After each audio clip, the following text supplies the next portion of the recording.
Вот уже почти 2 недели, как наступил Новый год. Новый год к весне поворот. День прибавился на куриный шажок. Сегодня преподобная Мелания, знатная и богатая римлянка, жившая в V веке. В 14 лет ее выдали замуж за юношу по имени Апиниан.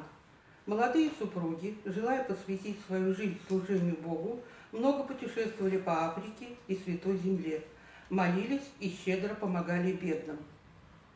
После смерти своих 2 детей святая Мелания покинула Рим.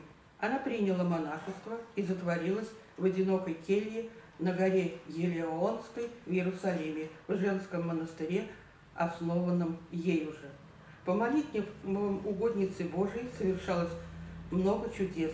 Скончалась она в 1439 году. Маланья или Мелания, в народе назывался этот вечер Васильевой коледой, щедрым вечером, жирной кутьей, щедрухой, так как раньше приходился на 31 декабря и был кануном Нового года, Васильева дня. Полным ходом шли приготовления к обильному праздничному застолью. Хозяйки старались наготовить как можно больше еды, потому что верили, чем богаче и разнообразнее новогодний стол, тем лучше настроение домашних и гостей. Больше разговоров, песен, шуток, смеха. В отношении первого дня наступающего года это особенно важно, ведь хорошо известно, как год начнешь, так и проведешь. Демонстрацию новогодние дни сытости, довольства, благополучия, добрых отношений испокон века считалось, обеспечивает их на протяжении всего года. Так что не зря с Маланьей связано понятие изобилия больших приготовлений. Маланьины сборы, есть такая приговорка, наряжается, что Маланья на свадьбу, другая. Наварила ровно на Маланьину свадьбу, третья.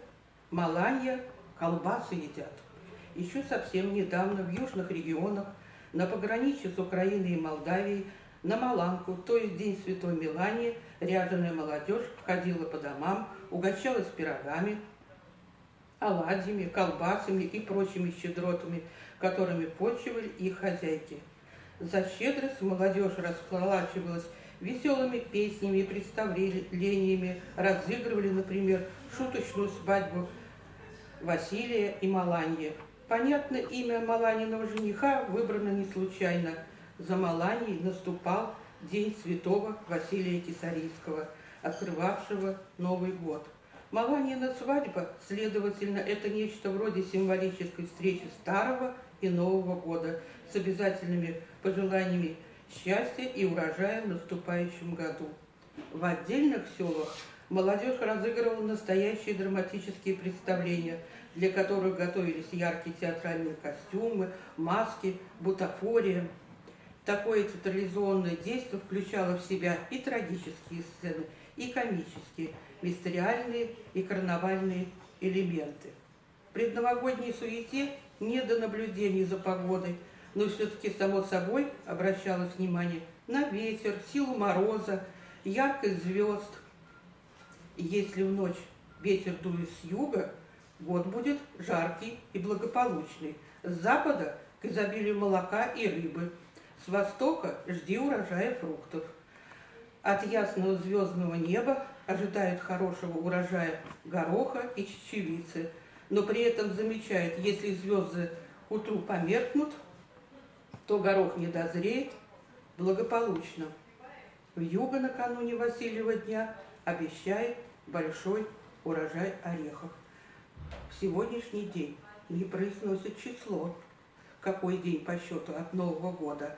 Если девушки парням в течение ушедшего года отказали, то снова засылают сватов. И девушки в этот день оказываются сговорчивее. Даже телевидение сегодня «Доброе утро» напомнило всем о русских обычаях. Отдать все долги, давать в долг.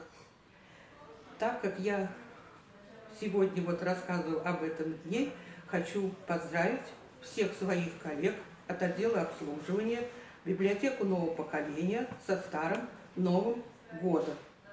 Со Старым Новым годом поздравляю и пожелать от всей души хочу. Пусть ангелы желания исполняют, а трудности все будут по плечу. Желаю вам, поздравить честь имею, развития, движения вперед. Вся жизнь пусть будет лучше и новее, а старым будет только Новый год. Святки продолжаются до 18 января, поэтому еще будет не одна встреча с вами, дорогие читатели.